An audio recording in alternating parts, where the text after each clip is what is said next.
Welcome back to NK Academy. Guys just previous video session में हमने vector का product निकालना सीख लिया था, जिसमें हमने आपको स्केलर प्रोडक्ट सिखाया था और उसे हम लोग डॉट प्रोडक्ट भी कहते थे।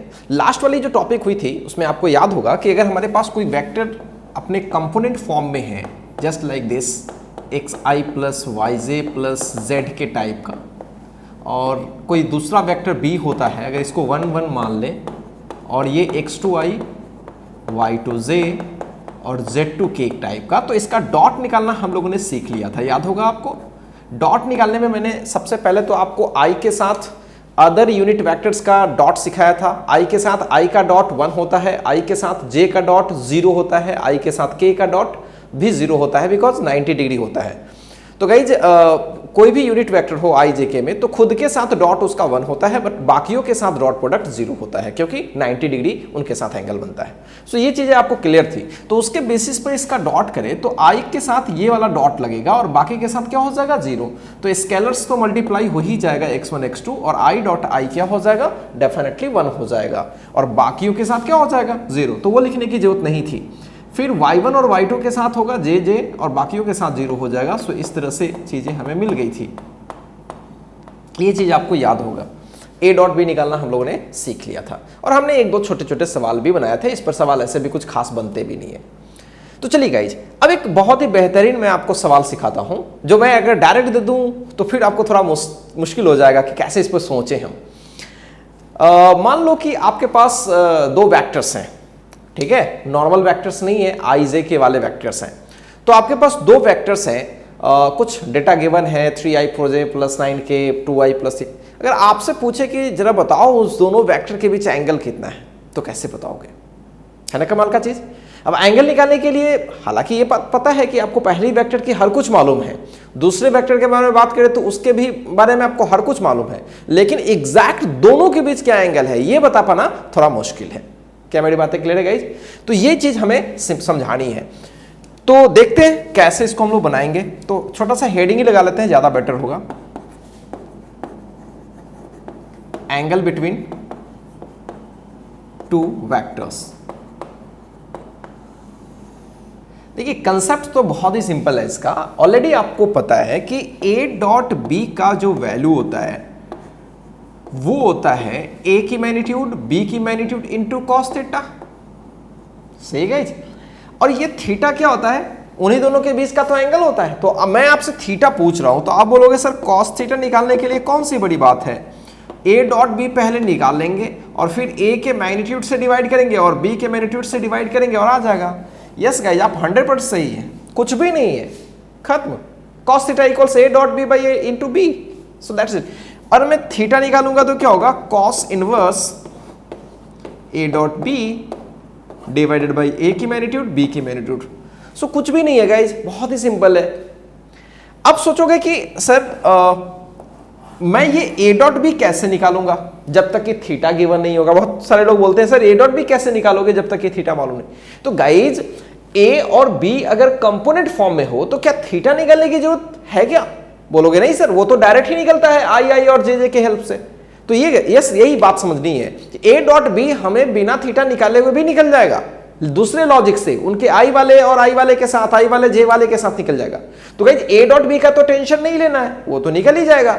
a का मैग्नीट्यूड और b का मैग्नीट्यूड तो वो तो ऐसे ही मालूम हो जाएगा, तो थीटा तो निकल ही जाएगा। छोटा सा एग्जांपल देखते हैं, ज्यादा फील आएगी। जैसे मान लो कि आपके पास कोई वेक्टर है इस तरह से, i plus 2j minus 2k कर लेता हूं, और एक दूसरी वेक्टर है 2i plus j minus 2k, और आपसे पूछी गई है find the angle between vector a and vector b। कुछ भी खास नहीं है, a और b वेक्टर के बीच आपको एंगल निकालनी है। तो क्या करनी है गाइज? सॉल्यूशन पहले तो मुझे चाहिए भाई a इंटू बी चाहिए होगा, तब तो a dot B by a into b. मेरे को तीन चीज चाहिए होगा, a डॉट बी। सबसे पहले तो मैं a डॉट बी निकाल लेता हूं, और a डॉट बी निकालने का तरीका क्या है? ऑब्वियसली i वाला के साथ तो 1 इंटू 2 2 एंड 2 इंटू 1 2 एंड 2 2 जा 4 प्लस 4 हो जाएगा। सो फाइनली गाइज 8 हमने निकाल दिया। a की मैग्नीट्यूड भी निकाल लेता हूं, मतलब a का मतलब a की मैग्नीट्यूड, और वो तो आपको पता है root under 1 square 2 square 2 square, तो 1 स्क्वायर 1, 2 स्क्वायर 4, 2 स्क्वायर 4, एक बार लिख देता हूँ, फाइनली 3 आ जाएगा। सिमिलरली b का मैग्नीट्यूड भी 3 आ जाएगा, क्योंकि ये 2 का square 4, 1 plus 4 and this is again 3। तो अब कुछ नहीं करना है, कॉस थीटा हमें पता करनी है। So this is a dot b, a की मैग्नीट्यूड b की मैग्नीट्यूड कुछ भी नहीं है, a 3 into 3, so 8/9। So what is theta? Theta is cos inverse 8/9।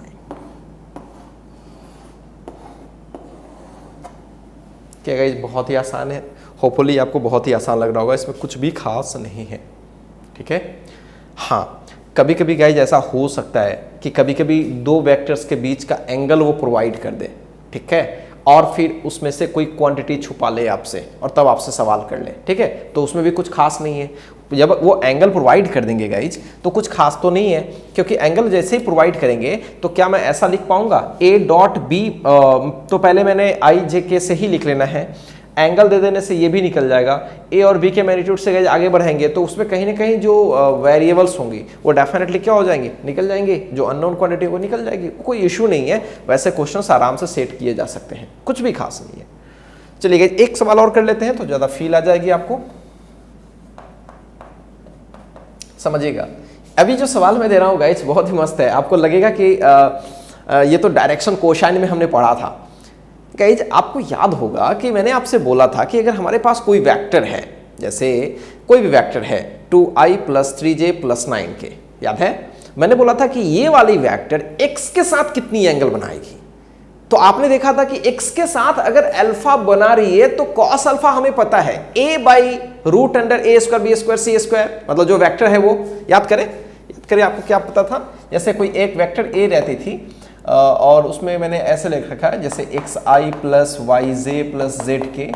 अगर ये वेक्टर होती थी तो मैं आपसे पूछता कि चलो ये वाली वेक्टर x के साथ कितनी एंगल बना रही है, ठीक है।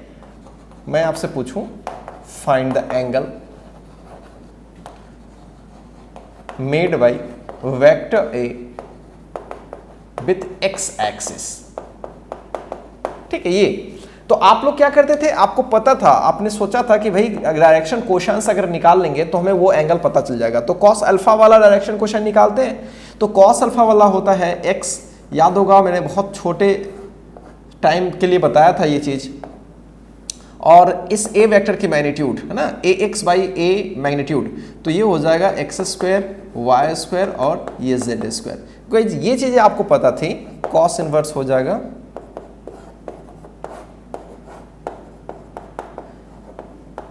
अब गाइस इन सब चीजों को ना आप डॉट प्रोडक्ट से भी सोच सकते हैं। किससे सोच सकते हैं? डॉट प्रोडक्ट से। अब थोड़ी अकल लगाइए, कोई भी वेक्टर हमें दे दिया, ए वेक्टर दे दिया और हमसे बोल रहा है कि x के साथ एंगल बताइए। तो गाइस अगर मैं x के साथ एंगल बताऊं या i वेक्टर के साथ एंगल बताऊं, क्या दोनों बातें सेम हैं? बोलोगे हाँ सर, x में ही तो i लगता है, बात तो वही हुई।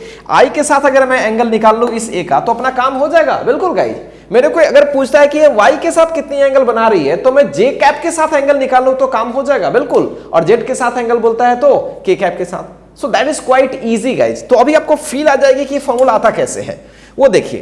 तो गाइज ये x a तो आपको पता ही है, जैसे यही वाला लिख लेता हूं मैं, ये xi plus yj plus zk, तो ये वाला एंगल चाहिए हमें। चलिए, तो हमें तो cos थीटा पता है कि जिन दो वेक्टर के बीच हम एंगल निकालते हैं उन दो वेक्टर का पहले डॉट लगाते हैं, यही डॉट लगाएंगे गाइस, a और i का, फिर a की मैग्नीट्यूड लिखेंगे और फिर i की मैग्नीट्यूड लिखेंगे। i की मैग्नीट्यूड तो 1 ही होगी क्योंकि यूनिट वेक्टर है। अब a वेक्टर को i के साथ डॉट कराएंगे तो xi yj zk। अब सोचो i है अकेला, मतलब i का मतलब 1i, 2i नहीं है 1i। सो भाई 1i के साथ करेंगे तो i वाला i के साथ जाएगा और i वाला j के साथ 0 हो जाएगा, i वाला k के साथ 0 हो जाएगा, तो केवल यही वाला बचेगा ना। सोच के देखो फटाफट, या फिर आपको फील करवाने के लिए मैं एक बार लिख देता हूं ताकि आपको कहीं से कोई कंफ्यूजन ना रहे। अब a की मैग्नीट्यूड तो आपको भी पता है, वो होगा x² y² z², और इसका तो 1 ही होगा। जब देखो तो कि इसके साथ 1 का मल्टीप्लीकेशन होगा i वाला i के साथ, बाकियों के साथ 0 हो जाएगा। सो ये हो जाएगा x। कुछ फील आएगा इस डेफिनेटली आपको फील आ गया होगा कि मैं कहना क्या चाह रहा हूं। यानी x के साथ एंगल निकालना अब तो आपके लिए बाएं हाथ का खेल हो गया। आप या तो डायरेक्ट ऐसे फॉर्मूला रट्टा मार लें, ax मतलब x वाला i वाला, ax डिवाइडेड बाई a की magnitude, ay divided by a की magnitude, az divided by a की मैग्नीट्यूड, ये सब निकालते हैं, हम जानते हैं cos alpha cos beta cos gamma, but हम ऐसे भी तो सोच सकते हैं। सो गाइस ये चीजें इंपॉर्टेंट हैं। तो होपफुली मेरी बातें आपको समझ में आ रही होगी। ठीक है गाइस, और भी छोटी छोटी सवाल करते हैं। ठीक है गाइस, बहुत सारे सवाल बनाते हैं, प्रोजेक्शन पे सवाल बनाएंगे। तो चलिए गाइस, पहले तो इसको कॉपी कीजिए, फिर अब हम लोग कुछ और छोटे छोटे सवाल करते हैं।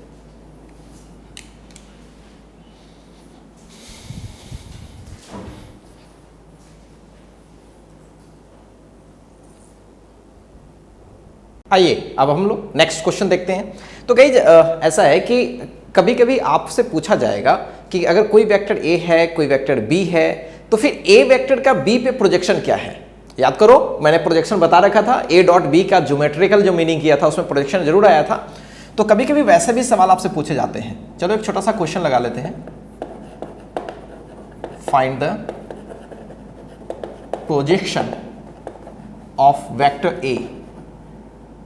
वेक्टर a का कुछ दे देता हूं, a plus 2j minus 9k on vector b। Vector b है i plus 2j plus k। ठीक है गाइज, आपको प्रोजेक्शन a वेक्टर का निकालना है, किस पे, b पे। तो कैसे निकालते हैं, आपको याद होगा, जिस पे हम निकालते हैं projection of a on b, जिस पे हम प्रोजेक्शन निकालते हैं, जैसे मैं b पे प्रोजेक्शन निकाल रहे हैं a के, तो सबसे पहले a डॉट b तो सब में लगाते हैं, और जिस पे हम प्रोजेक्शन निकालते हैं उसी के मैग्नीट्यूड से डिवाइड करते हैं। याद होगा आपको, जिस पे हम प्रोजेक्शन निकालते हैं उसी के मैग्नीट्यूड से डिवाइड करते हैं। So we have just divided by the magnitude of b। So now we have to find a dot b, and which is very easy, 1 into 1 1, 2 2 जा 4 एंड दिस इज माइनस 9। एंड b का magnitude तो आपको पता ही है, 1 square 1, 2 square 4 and this is 1, so 6 finally. Clear है guys? तो 5 ये माइनस क्या हो जाएगा, 4 हो जाएगा। सो ये रहा आपका प्रोजेक्शन।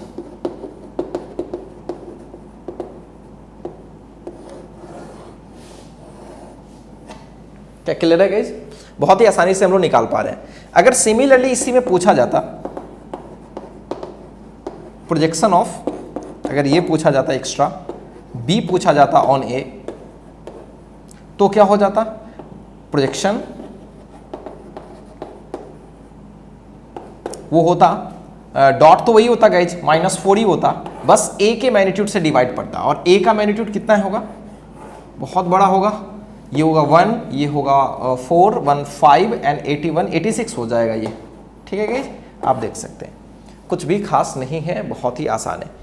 तो जब भी आपसे प्रोजेक्शन पूछा जाए किसी पे, तो इसमें ख्याल रखने वाली बात है, एक तो आपको फॉर्मूला याद रहना चाहिए कि a डॉट b, और जिस पे हम प्रोजेक्शन निकाल रहे हैं बस उसके मैग्नीट्यूड से डिवाइड, किसका निकाल रहे हैं उससे हमें कोई लेना देना नहीं होता है। तो गाइस ऐसे सवाल भी पूछे जा सकते हैं जबकि बहुत ही इजी टाइप के। क्या मेरी बातें क्लियर है गाइस? तो चलिए गाइस, डॉट पे तो मुझे नहीं लगता है कि कोई सवाल आपको फंसा पाएगा। नॉर्मल अगर सवाल, फिजिक्स में तो ऐसे भी सवाल इसमें कुछ बनते भी नहीं है, बस इसको यूटिलाइज करना होता है गाइस हमें आगे चल के इसका यूटिलाइजेशन भी है। तो चलो मैं आपको कुछ इसका यूटिलाइजेशन भी सिखा देता हूं, जिससे आपको ये एहसास होगा कि आगे चल के हमें डॉट प्रोडक्ट में कैसे पढ़ना है, और बहुत ही आसानी तरीके से पढ़नी है, मतलब थोड़ा भी टफ चीज नहीं आने वाला है। जस्ट गाइस ये अप्लाइड पार्ट है ना, इसको हम बस केवल यूज करेंगे फॉर्मूला जैसा, इसका और कुछ इसमें अंदर में कुछ चीजें नहीं है। हाँ, कुछ कॉम्प्लेक्स क्वेश्चंस भी बन सकते हैं अगर आप मैथ्स में जाएंगे। मैथ्स में भी आपको पढ़ना है स्केलर एंड डॉट प्रोडक्ट्स, पूरे डिटेल के साथ पढ़ना है, इनफैक्ट इससे ज्यादा पढ़ेंगे आप वहां पे। तो चलिए गाइस थोड़ा सा आगे बढ़ते हैं, और आगे अभी कुछ छोटी छोटी प्रॉपर्टीज पहले कर लेते हैं। हालांकि ये प्रॉपर्टीज ऑब्वियस होती है, फिर भी जो काम की है। तो गाइस पहली जो प्रॉपर्टी है डॉट की, वो है कम्यूटेटिव लॉ। ठीक है, कम्यूटेटिव मतलब a डॉट b के साथ अगर मैं क्रम बदल दूं, b डॉट a कर दूं, तब भी ये चीजें क्या होती है, वैलिड होती है। सो ये कम्यूटेटिव लॉ को फॉलो करता है। और दूसरी चीज गाइज, ये डिस्ट्रीब्यूटिव लॉ को भी फॉलो कर लेता है। अगर मैं 3 वेक्टर्स इस तरह से ले रहा हूं 2 ऑपरेटर के साथ, एक तो डॉट वाली होनी चाहिए और एक प्लस या फिर माइनस के साथ, ठीक है, तो हम इस तरह का ऑपरेटर यूज कर सकते हैं। ये तो ऑब्वियस है, ये तो आपको ना भी बोला जाता तो शायद आप ऐसे ही करते, क्योंकि हम लोग की आदत ऐसे ही करने की होती है और ऑब्वियस भी है, इसमें कहीं कोई डाउट नहीं है। इसको बोलते हैं गाइज डिस्ट्रीब्यूटिव लॉ। बहुत ही सिंपल चीज है। तो इस तरह से भी चीजों को आप बना सकते हैं। बाय द वे कभी कभी ऐसा होता है ना कि बी और सी गिवन होता है, ए के साथ डॉट लगाना रहता है, तो आप अलग अलग ऐसे ऐसे कर सकते हैं, इसमें कहीं कोई दो राय नहीं है, बहुत आसानी से आप निकाल पाएंगे। ठीक है गाइज, चलिए अब थोड़ा सा आगे बढ़ते हैं, एक छोटी सी चीज और सिखाने की कोशिश करते हैं। ये आपको कभी काफी बार जरूरत पड़ता है। ये गाइज कोई भी वेक्टर ए है तो ए के साथ ए का खुद का डॉट क्या होगा, ये काम का चीज है, थोड़ा बार बार पूछा जाता है। कुछ भी वेक्टर ए है और ए के साथ ही डॉट करना, तो गाइज पहली बात कि वेक्टर ए है और ए के साथ डॉट करने का मतलब कि उसी टाइप का एक और वेक्टर रख लो। अभी तो दोनों ए ही वेक्टर है ना, क्योंकि दोनों की डायरेक्शन, दोनों की मैग्नीट्यूड सब कुछ सेम है, तो दोनों वेक्टर तो ए ही माना जाएगा। तो गाइज 2 वेक्टर को डॉट करने का मतलब ये हुआ कि इनके बीच का एंगल क्या हो रहा है, 0 डिग्री हो रहा है। इनके बीच का एंगल 0 डिग्री हो रहा है, तो 0 डिग्री एंगल हो रहा है, तो हम लोग तो फॉर्मूला से तो बनाएंगे, तो ए की मैग्नीट्यूड, फिर इसकी मैग्नीट्यूड और फिर उनके बीच का cos 0 degree. So finally we get a square, देख सकते हो ए स्क्वायर। अब बोलोगे सर ए डॉट ए तो ए स्क्वायर दिख ही रहा है, नहीं गए जी, ये ए वेक्टर है, ये दोनों वेक्टर है और वेक्टर का जो डॉट है वो क्या हो रहा है, ए स्क्वायर हो रहा है। क्या मेरी बातें समझ में आ रही, क्या क्लियर है गाइज? तो A dot A is what, A की मैग्नीट्यूड की स्क्वायर, चाहे तो आप इसको ऐसे भी लिख सकते हैं, ए की मैग्नीट्यूड की स्क्वायर, ये काम का चीज है। ठीक है, नेक्स्ट इसी को थोड़ा एक्सटेंड करने की कोशिश करते हैं और थोड़ा समझिए अच्छे से। a प्लस बी वेक्टर अगर मैं ले लूं और इसका मैं होल स्क्वायर करूं, अब इसका होल स्क्वायर का मतलब, 2 वेक्टर का होल स्क्वायर करने का मतलब होता है a plus b vector dot a plus b vector, मतलब वही है। तो गाइस मेरे को इसका वैल्यू निकालना है। अच्छा, इसका वैल्यू निकालना है, इसका मतलब मेरे को क्या निकालना है, मेरे को ये निकालना है। ठीक है, हमें ये निकालना है। अब कुछ नहीं है, अभी हम लोग फॉर्मूला पूरा का पूरा ये सब यूज करेंगे और आगे बढ़ाने की कोशिश करेंगे और फिर देखते हैं कि क्या बनता है, और आप सरप्राइज हो जाएंगे जो बनेगा। और आपको भी लग रहा होगा sir A square plus B square plus 2ab की तरह बनेगा, थोड़ा थोड़ा वही बनेगा, लेकिन उसमें एक छोटी सी ट्विस्ट होगी, आप देखेंगे। ए के साथ जाएगा गाइज, क्लियर है ना? पहले तो ए के साथ पूरे का कर लेते हैं, a dot a plus a dot b, ऐसा तो कर ही सकते हैं ना डिस्ट्रीब्यूटिव से, प्लस बीच में करते हैं, फिर बी डॉट ए लगाते हैं प्लस फिर बी डॉट बी लगाते हैं। और अभी जैसा कि हमने सीखा कि सेम वेक्टर का डॉट करते हैं तो ए के स्क्वायर आता है, मतलब ए का मैग्नीट्यूड का स्क्वायर, जैसे भी बोलो। सो गाइस इसको मैं ए का स्क्वायर तो लिख ही सकता हूँ, और ए डॉट बी और बी डॉट ए, गौर से समझेंगे क्या, ये इसको चाहे तो मैं ऐसे लिख सकता हूँ, बिल्कुल कम्यूटेटिव लॉ को फॉलो करता है, और इसको हम बी स्क्वायर। अब इन दोनों को एक साथ तो लिख ही सकते हैं, 2 बार है इसलिए। अब आपने जो सोचा सही सोचा, लेकिन उसमें थोड़ी सी ट्विस्ट क्या है वो देखिए। आपने बोला a इंटू बी, नो, ये a इंटू बी नहीं है, a डॉट बी है। a इंटू बी ना होकर क्या है, a डॉट बी है। अगर मैं उसको और अच्छे से लिखूं, इसको और अच्छे से लिखूं, तो आपको पता है वो क्या होने वाला है, ये होने वाला है गाइस। तो याद रखेंगे कि अगर 2 वेक्टर है,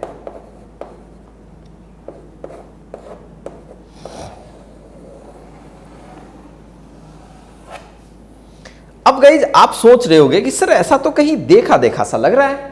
हाँ गाइज, आपको याद होगा कि अगर हमारे पास कोई वेक्टर ए होता था, कोई वेक्टर बी होता था, दोनों का सम करते थे, तो उसका सम का फॉर्मूला आता था root under A square B square plus 2ab cos theta. Guys वही तो है, इसका स्क्वायर है तो स्क्वायर को गायब किया रूट के अंदर, लेकिन उस फॉर्मूला को लाया था हम लोग ज्योमेट्रिकल तरीके से, वो अलग आइडिया से आया था। लेकिन यहां तो मैं सिंपल क्या कर रहा हूं, a प्लस बी वेक्टर के होल स्क्वायर को मैथमेटिकली मैं इसमें कर रहा हूं, उसमें कोई डायरेक्शन नहीं देख रहा हूं, कोई इसमें ज्योमेट्री यूज नहीं कर रहा हूं, तो सिंपल करते करते आया तो एग्जैक्टली वही मिल रहा है। क्या मेरी बातें क्लियर है गाइज? कि बहुत ही आसान चीज है। सिमिलरली गाइज, अगर हम यहाँ a माइनस बी का होल स्क्वायर हो जाए तो क्या कर लेंगे? बिल्कुल कर लेंगे। यहाँ पे माइनस होगा और यहाँ पे भी माइनस होगा, तो आप देख सकते हो यहाँ भी माइनस हो जाएगा, यहाँ भी माइनस हो जाएगा, तो ये -2ab आ जाएगा और यहाँ पे -2ab cos थीटा हो जाएगा। जस्ट a माइनस बी, मतलब डिफरेंस वाला चीजें आपको मिल जाएंगी यहाँ पे। बहुत ही सिमिलरली गाइज, इस लॉजिक को हम चाहें तो a प्लस बी प्लस सी के लिए भी वैलिड करवा सकते हैं, ठीक है।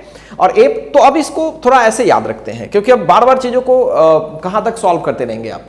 a plus B plus C का फॉर्मूला आपको तो पता ही होगा, नॉर्मल अलजेब्रा में जो पढ़ा है आपने। तो a square plus B square plus C square plus 2ab plus 2bc plus 2ca। But जहां a b है वहां पे a डॉट बी बोलेंगे, bc है वहां b डॉट सी बोलेंगे, तोड़ेंगे तो गाइस वही आएगा। तो वो कोई ज्यादा इशू नहीं है, उसे चाहे तो हम लोग यहाँ पे डायरेक्ट भी लिख सकते हैं। तो ये मैं आपको बता रहा हूं, a plus B plus C का होल स्क्वायर कभी मिल जाए तो क्या करेंगे? a square B square c square 2a dot b 2a dot c 2b dot c बचा हुआ, ठीक है। तो दिस इज वेरी इजी, कुछ भी खास नहीं है, ठीक है गाइज। चलिए पहले आप इसको कॉपी कीजिए और कुछ छोटी छोटी चीजें करते हैं।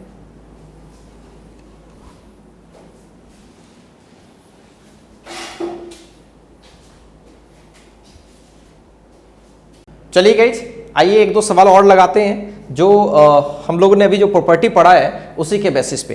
तो आइए एक छोटा सा सवाल लेते हैं। सपोज करो कि आपके पास a और b दो वेक्टर है और उनकी कुछ डेटा इस तरह से गिवन है। a का मैग्नीट्यूड मान लो 2 है, b का मैग्नीट्यूड मान लो 3 है, फिर a प्लस b भी मैं दे रहा हूँ, इसकी भी मैग्नीट्यूड मैं आपको दे रहा हूँ 3। Then find a plus 3b dot 2a plus, या माइनस कर लेता हूं 8b, ठीक है गाइज। इसका वैल्यू आपको फाइंड आउट करना है, दिख रहा है आपको क्या करना है। तो गाइज आप वीडियो को 1 मिनट पॉज करें, अटेम्प्ट करें इसे, फिर उसके बाद सॉल्यूशन देखें। तो चलिए आइए हम लोग सॉल्यूशन करते हैं। गाइज ऐसा है कि a की मैग्नीट्यूड 2 है, b की मैग्नीट्यूड 3 है और a प्लस b की मैग्नीट्यूड 3 है। अच्छा, यहां इसका वैल्यू निकालना है। तो गाइज सबसे पहला काम तो हम इसे दोहराने की कोशिश करते हैं, फिर रास्ते में जो चीजें मिलेंगी उसके बेसिस पर जिस चीजों की हमें नेसेसरी चीजें होंगी वो हम यहां से फाइंड आउट कर लेंगे और फिर आगे बढ़ जाएंगे। क्या मेरी बातें क्लियर है गाइज? तो आइए देखिए, थोड़ा सा मल्टीप्लाई करके ऐसे सोच भी लेते हैं कि क्या हमें आएगा। तो गाइज अगर जैसे ही इसको मल्टीप्लाई करेंगे तो हमें a स्क्वायर मिलेगा, a dot a square, a dot b मिलेगा गाइज यहाँ, और फिर यहाँ b डॉट a यानी a डॉट b ही मिलेगा, और फिर b स्क्वायर। तो गाइज इसमें ध्यान से देखा जाए तो हमें a डॉट b की जरूरत पड़ रही है, a स्क्वायर की जरूरत पड़ रही है और b स्क्वायर की। तो गाइज a का मैग्नीट्यूड पता है तो a स्क्वायर आराम से निकाल लोगे, ये भी निकाल लोगे, और मेरे को a डॉट b चाहिए। तो एक काम करते हैं गाइज, इसको सॉल्यूशन करने से पहले आइडिया हमें लग चुका है, तो जो हमारे पास गिवन डेटा है उसी को थोड़ा आगे बढ़ाते हैं, ठीक है। इसको हम स्क्वायर करने की कोशिश करते हैं। तो जैसे ही हम स्क्वायर करेंगे तो हमें कुछ इस तरह की चीजें देखने को मिलेंगे। अब इसका फॉर्मूला तो आपको पता ही है, a का स्क्वायर b का स्क्वायर 2ab cos वाला नहीं लगाते हैं, डायरेक्ट ये वाला लगाते हैं, क्योंकि अभी फिलहाल हमें डॉट ही की जरूरत है। अब a स्क्वायर आपको पता है 2 स्क्वायर 4, b स्क्वायर 9 और a डॉट b तो आपको बिल्कुल पता नहीं है। So finally a dot b अगर आप ध्यान से देखें तो 9 से 9 से कैंसिल हो जाएगा, -4 चला जाएगा। सो a डॉट b की वैल्यू -2 हमने देखने को मिल रही है। अब हमें a डॉट b की जरूरत है, जब इसे हम ब्रेक करेंगे तो a डॉट b की जरूरत पड़ेगी, तो उसी के बेसिस पर आंसर कर लेंगे। तो चलिए आइए उसको ब्रेक करने की कोशिश करते हैं। a plus 3b dot 2a minus 8b, इसे हमें ब्रेक करना है। आइए देखते हैं। तो जैसे हम इसे ब्रेक करेंगे तो क्या होगा, 2a डॉट a स्क्वायर हो जाएगा, -8 फिर से a डॉट b आ जाएगा, 6a डॉट b ही होगा, डायरेक्ट में लिखता हूं 24b स्क्वायर।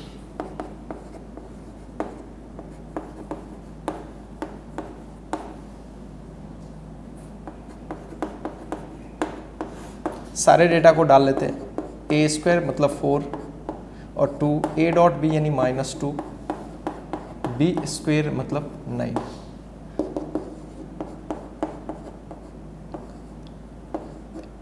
ऐसा कुछ हो जाएगा गाइज। 9 4 जा 36, 9 सही हो जाएगा,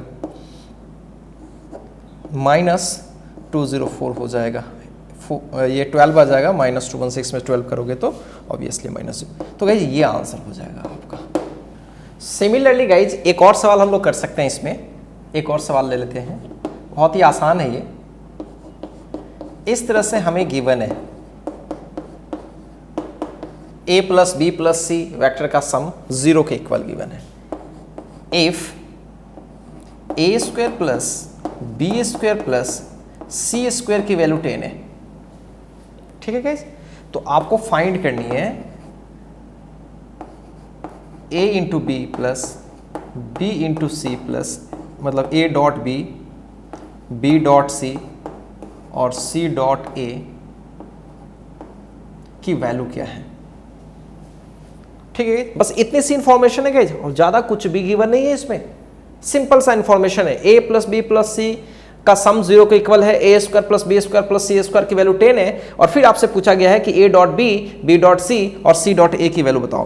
तो गाइस अगर आप पहली बार वेक्टर पढ़ रहे हो तो इसमें ज्यादा अकल नहीं लगा पाते बच्चे, सोचते हैं सर a डॉट बी तो हमें बस a चाहिए, b चाहिए, थीटा चाहिए, तो हम ए बी कॉस थीटा करेंगे, तो ना तो सर ए का मैग्नीट्यूड गिवन है कहीं, ना ही बी का मैग्नीट्यूड गिवन है और ना ही एंगल गिवन है, तो हम कैसे सबका सम निकाल लें, यही सोचते हो ना।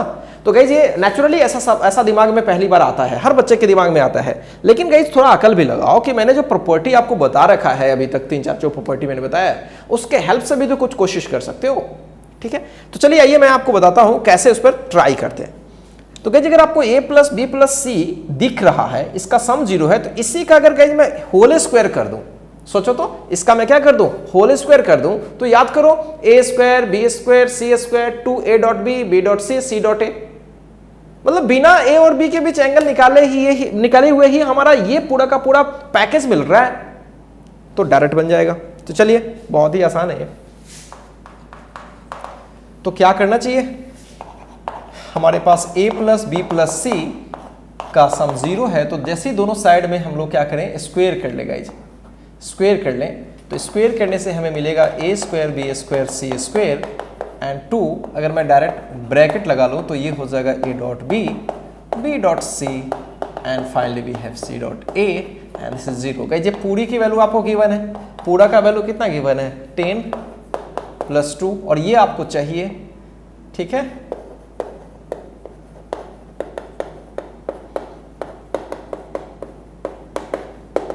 कुछ भी खास नहीं है।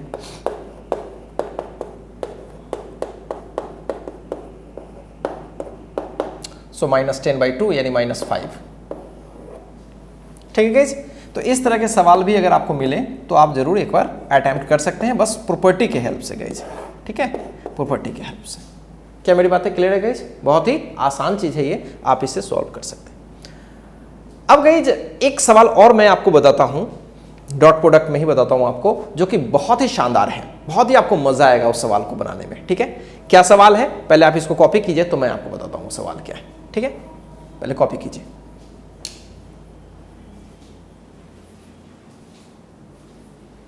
आइए गाइज एक बढ़िया सवाल देखते हैं। आपने प्रोजेक्शन तो पढ़ा है, कंपोनेंट भी पढ़ा है, कोई एक वेक्टर किसी दूसरे वेक्टर किसी एक वेक्टर को किसी दूसरे वेक्टर पे हम प्रोजेक्शन जरूर लगा सकते हैं। तो गाइस सवाल क्या है, ध्यान से मेरी बात सुने।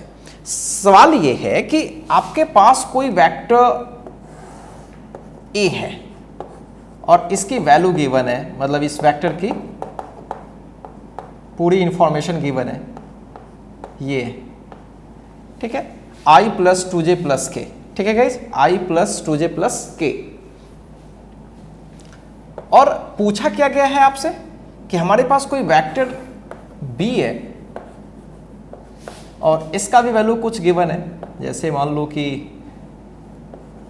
3i प्लस j माइनस के। ठीक है गाइस, आपसे ये पूछा गया है कि b वेक्टर की प्रोजेक्शन वेक्टर क्या होगी a पे। गाइस प्रोजेक्शन नहीं, प्रोजेक्शन वेक्टर पूछा जा रहा है, या यूं कहें कंपोनेंट वेक्टर पूछा जा रहा है। सो आपसे पूछा ये गया है find the component vector of B on A. Vector पूछा गया, कंपोनेंट नहीं गाइज। कंपोनेंट अगर पूछता यानी प्रोजेक्शन पूछता तो आपके लिए बाएं हाथ का खेल था। तो गाइज कैसे सोचे इस चीज को, हमसे बोला गया है कि यहां पे जो परपेंडिकुलर ड्रॉप करेंगे और ये जो वेक्टर मिलेगी गाइज, ये जो वेक्टर मिलेगी इसी वेक्टर के बारे में हमसे पूछा गया है। यही क्या है, इसी के बारे में अपन चर्चा करना है। समझ पा रहे हो? प्रोजेक्शन यानी परपेंडिकुलर उस पर डाला और ये जो कंपोनेंट मिल रहा है उसको वेक्टर बना लेनी है। कैसे सोचे? अब गाइज इसको बेसिक से सोचते हैं। बेसिक क्या है? बेसिक ये है कि किसी भी वेक्टर को जब लिखते हो आप तो सबसे पहले उस वेक्टर की आपको मैग्नीट्यूड चाहिए होती है।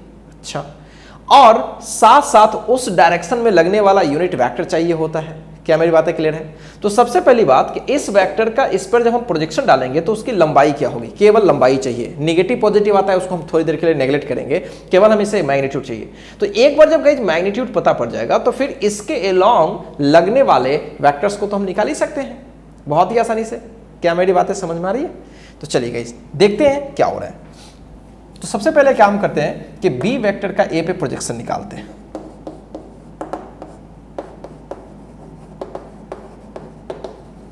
Projection of vector B on A. ठीक है गाइस, बी पे ए का पोजीशन। तो देखते हैं वो कैसे निकालते हैं। दोनों का डॉट लगाएंगे तो 3 × 1 3। ठीक है गाइस, या फिर एक बार लिख लेता हूं फटाफट, A dot B by A की मैग्नीट्यूड और A dot B 3 × 1 3, 2 × 1 2 and -1 divided by A की मैग्नीट्यूड। ए की मैग्नीट्यूड तो आपको पता ही है, 1 स्क्वायर 2 स्क्वायर एंड 1 स्क्वायर, सो 2 2 जा 4 एंड 2 6। सो प्रोजेक्शन का वैल्यू आ गया 4/√6 प्लस ही आ रहा है। तो गाइज हमने प्रोजेक्शन निकाल लिया, मतलब हमने इसका वैल्यू निकाल लिया, ये हमें पता पड़ गया। ठीक है गाइज, ये हमें पता पड़ गया। अब जब हमें ये पता पड़ गया तो अब हमें क्या चाहिए? अबे हमें इसके डायरेक्शन में क्या चाहिए? वेक्टर चाहिए, वेक्टर। तो वेक्टर निकालने का तरीका क्या होता है? अब मैं क्या करूं? कंपोनेंट वेक्टर निकालने की कोशिश करूं। तो जो कंपोनेंट वेक्टर हम निकालेंगे, जो भी वेक्टर बी का, ठीक है, इसको मैं डैश कह लेता हूं, तो ये होगी उसकी प्रोजेक्शन वाली वेक्टर की मैग्नीट्यूड और उस डायरेक्शन में लगने वाला यूनिट वेक्टर, उस डायरेक्शन में लगने वाला यूनिट वेक्टर। अब समस्या यह है कि उस डायरेक्शन में यूनिट वेक्टर हम कहां से लाएंगे? अब सोचो, क्या ये वाली वेक्टर गाइज ए के डायरेक्शन में लग रही है? बोलोगे हाँ सर, उसी पे लग रही है, तो ए के डायरेक्शन में लग रही है। तो फिर ए का जब यूनिट वेक्टर होगा, क्या वो इसके लिए यूनिट वेक्टर का काम नहीं करेगा? बिल्कुल करेगा, क्योंकि एक डायरेक्शन में एक ही यूनिट वेक्टर होता है ना गाइज। तो गाइज बहुत ही सिंपल है, ये एन कैप बेसिकली क्या है देखा जाए तो दरअसल ये ए कैप है, मतलब ए के डायरेक्शन में लगने वाला यूनिट वेक्टर है। अब तो ये बहुत ही आसान है, ए के डायरेक्शन में लगने वाला यूनिट वेक्टर, क्या ये बहुत ही आसानी से लिख पाएंगे? बिल्कुल। कैसे लिखते हैं? ए वेक्टर डिवाइडेड बाई ए की मैग्नीट्यूड, और ए वेक्टर तो आपको पूरा का पूरा पता ही है, और ए वेक्टर की मैग्नीट्यूड फिर से लगा लेते हैं, 1 square 2 square, this is again 6 guys, देख सकते हो। सो 4/6 I + 2j + k, so 2 2 जा and 2 3 जा, तो finally we have 2/3 I + 2j + k। कुछ भी खास इसमें नहीं है गाइज। सो इस तरह से हम लोग b डैश यानी प्रोजेक्शन वाली वेक्टर आराम से निकाल पाएंगे, कुछ भी खास इसमें नहीं है। क्या मेरी बातें क्लियर समझ में आ रही है गाइज? सिमिलरली आप लोग खुद से क्वेश्चन ट्राई कर सकते हैं, इसमें कुछ खास नहीं है। जैसे मान लिया कि आपसे ए वेक्टर दे दिया I - j + 2k और बी वेक्टर दे दिया 2i + 2j + k। आपसे पूछा गया है find the component vector of B on A, ये पूछा गया है। खुद से हो जाएगा गाइस, कुछ भी खास इसमें नहीं है, बहुत ही आसान है।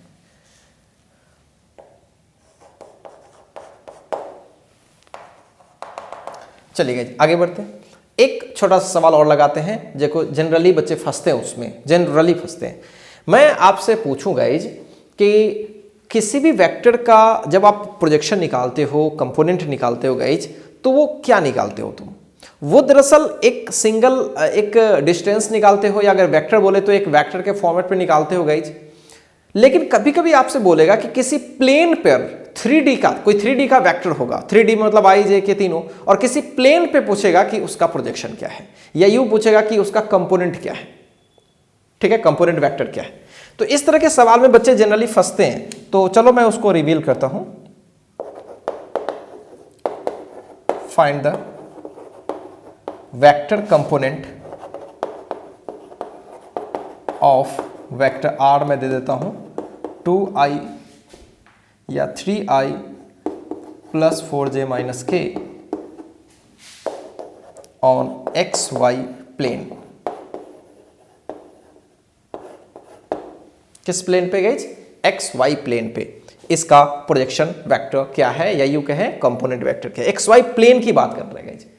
गाइज ये बड़ी कमाल की चीज है, थोड़ा समझने लायक है। हमें x एक्सिस पे प्रोजेक्शन अगर पूछता तो x एक्सिस पे प्रोजेक्शन का मतलब x component 3 direct, y axis पे बोलता तो 4 और z पे बोलता तो -1।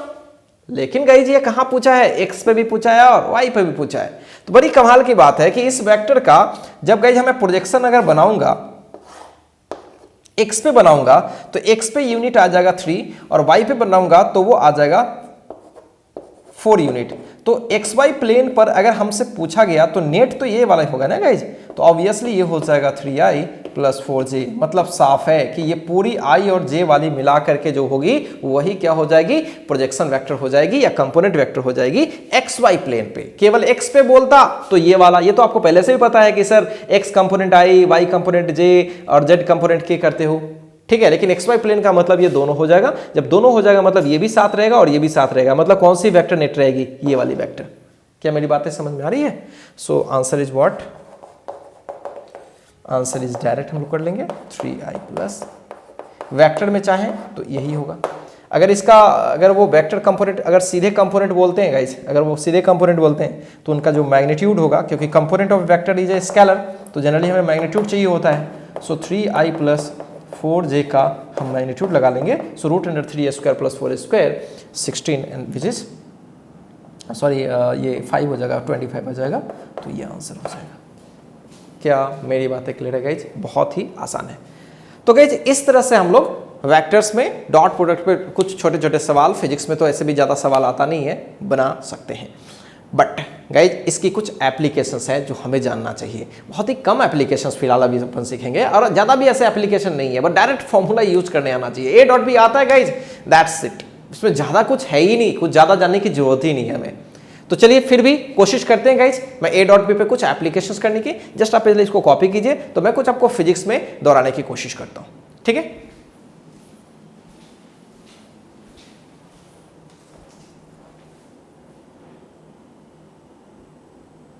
चलिए गाइज डॉट प्रोडक्ट का हम लोग एप्लीकेशन सीखते हैं, ठीक है।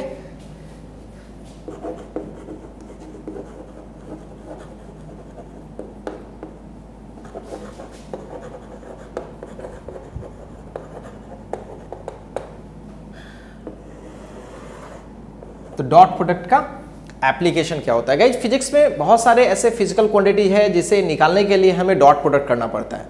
जैसे मैं आपको सबसे पहला बताऊं, वर्क। आप आगे चल के वर्क जरूर पढ़ेंगे। वर्क एनर्जी पावर एक चैप्टर होगी, काफ़ी अच्छी चैप्टर है, काफ़ी यूजफुल है वो। तो उसमें आप लोगों को पढ़ना है कि वर्क का डेफिनेशन, मैथमेटिकल डेफिनेशन क्या है। हालांकि आप में से बहुत सारे लोग इस चीज़ को जानते हैं कि W होता है F into S into cos theta, या FS भी बहुत सारे लोग जानते हैं।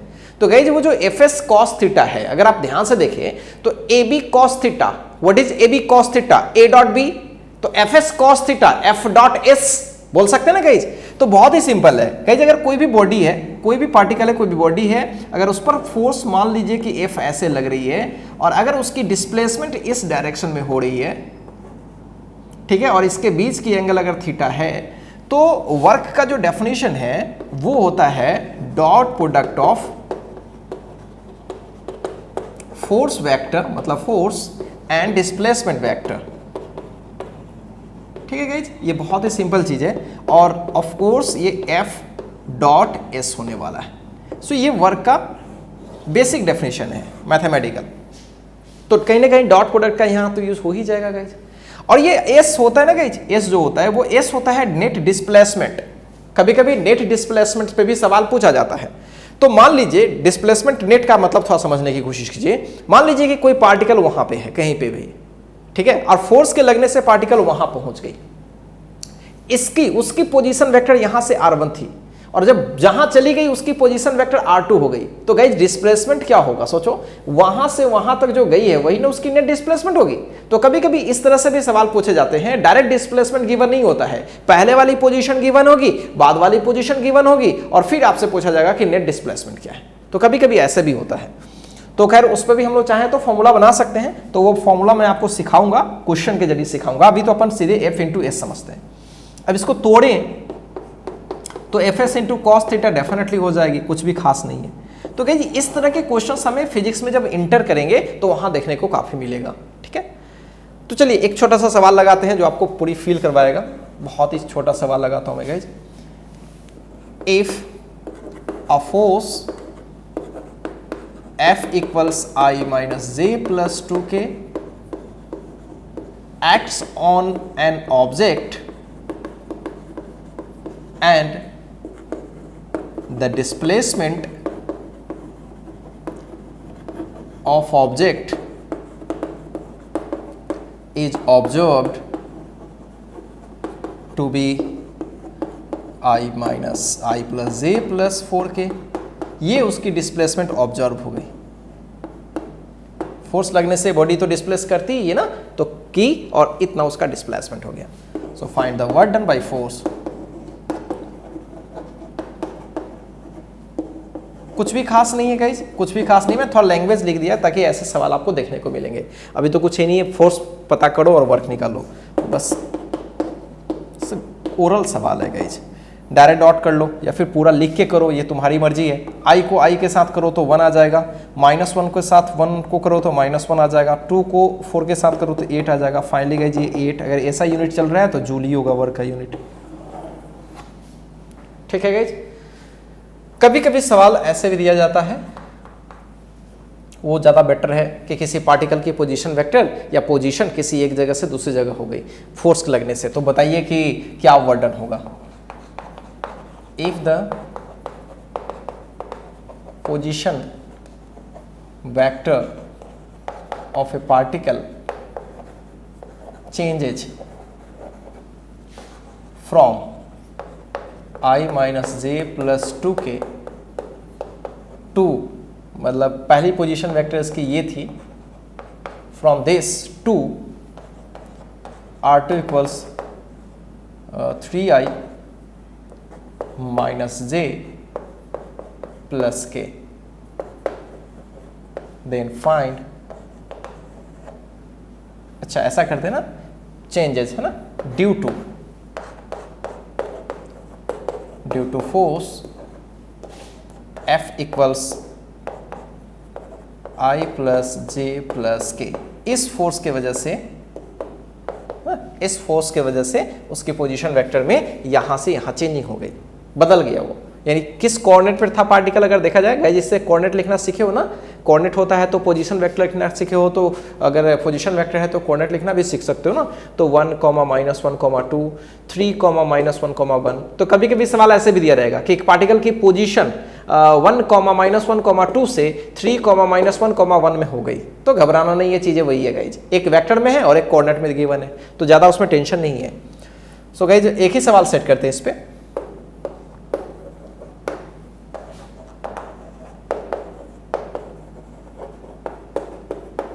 Then find the work done by the force।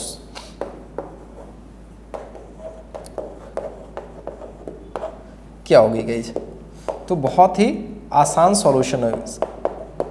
थोड़ा समझने की कोशिश कीजिएगा, आपको मैं थोड़ा फील करवाता हूँ।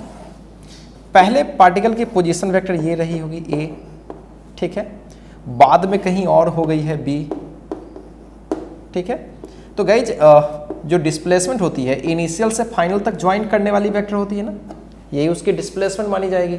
तो गाइज अगर ये वाली वेक्टर लिखो ए बी वेक्टर, तो मैंने आपको पहले भी बता रखा है, ये इस तरह की चीज़ें मैंने आपको अच्छे से सिखा रखा है कि अगर आपको ए बी वेक्टर निकालनी हो, ठीक है गाइज, ए बी वेक्टर निकालनी हो तो आपको ओ से पहले बी पे जाना पड़ेगा और ओ से ए पे जाना पड़ेगा। Triangle law of vector addition में सोचो ना कि ये वाली वेक्टर प्लस ये वाली वेक्टर बराबर ये वाली वेक्टर, तो गाइज ये वाली वेक्टर निकालेंगे तो ये वाली वेक्टर माइनस ये वाली वेक्टर, वो बता रखा है मैंने आपको। सो ए बी वेक्टर यानी पोजीशन नेट डिस्प्लेसमेंट वेक्टर अगर मैं निकाल लूँ, जिसको मैं एस वेक्टर बोल रहा हूँ, तो साफ क्लियर है this is R2 minus R1, और R2 आपको पता है ये वाला, तो इसमें से डायरेक्ट आप चाहो तो माइनस भी कर सकते हो।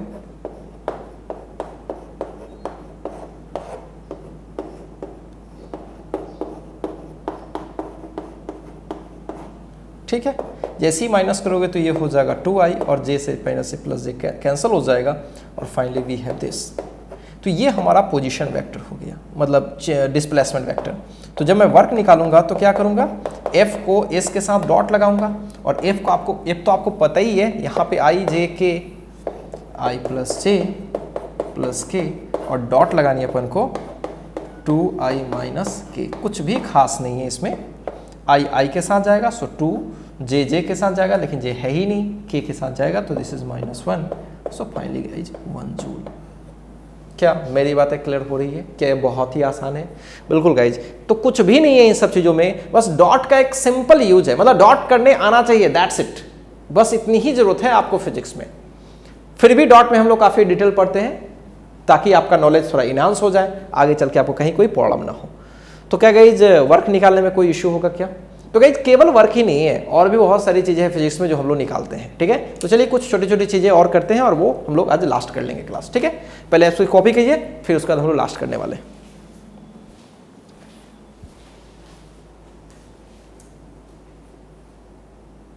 आइए गाइज, नेक्स्ट जो एप्लीकेशन करते हैं वो है इलेक्ट्रिक फ्लक्स निकालने में, जो कि हम लोग 10+2 में पढ़ेंगे। बस मैं एक फॉर्मूला उसका छोटा सा देता हूँ।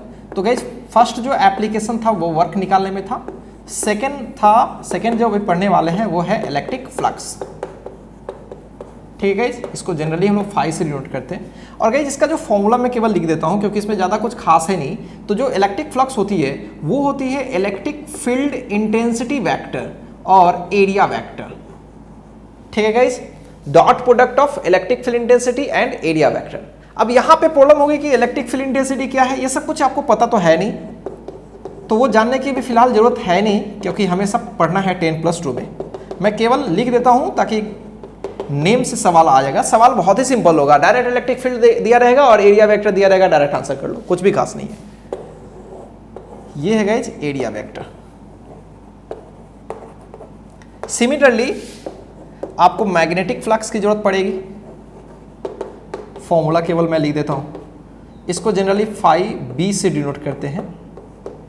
सो फाई मैग्नेटिक जो फ्लक्स होगी वो होती है यहाँ पे B.A। तो यहाँ पे जो B होती है वो होती है मैग्नेटिक फील्ड इंटेंसिटी। ठीक है, और एरिया वेक्टर यही है। और भी जगह पे यूज करते हैं, ठीक है गाइस, और भी जगहों पर यूज करते हैं। जैसे आप जब 10+2 में ही जब आप डाइपोल पढ़ रहे होंगे, इलेक्ट्रिक डाइपोल पढ़ना होता है, तो इलेक्ट्रिक डाइपोल पढ़ने में जब हम लोग पोटेंशियल एनर्जी डाइपोल का निकालते हैं, ठीक है, एक्सटर्नल फील्ड में, वहां पे भी इसकी जरूरत पड़ती है, potential energy of dipole in external field.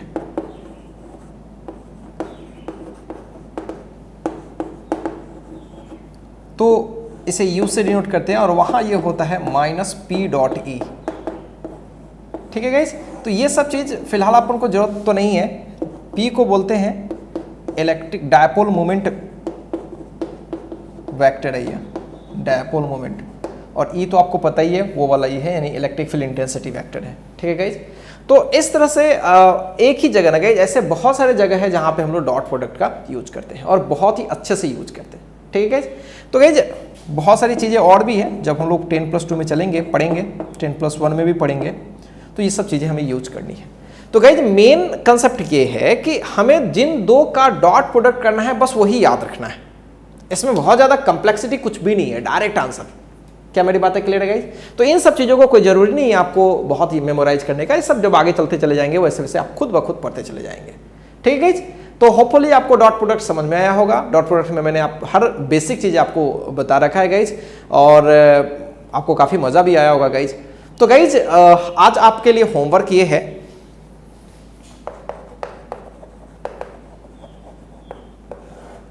आपको DPPs मिली है तो DPP 3, ठीक है गाइज, DPP 3 में डॉट प्रोडक्ट्स पे कुछ क्वेश्चंस होंगे। ठीक है, तो आप DPP 3 जरूर एक बार लगा लेंगे, आप खुद देख लेंगे कि DPP 3 है या DPP 4 है, उसमें आप जरूर क्वेश्चन लगा लेंगे। ठीक है गाइज, जिसमें डॉट प्रोडक्ट पे भी बहुत सारे सवाल है और जस्ट बेसिक सवाल है, कुछ खास उसमें है नहीं। तो गाइज जस्ट मिलते हैं जस्ट नेक्स्ट वीडियो सेशन में और नई चीज़ों के साथ, और वो होगी guys cross product of vectors.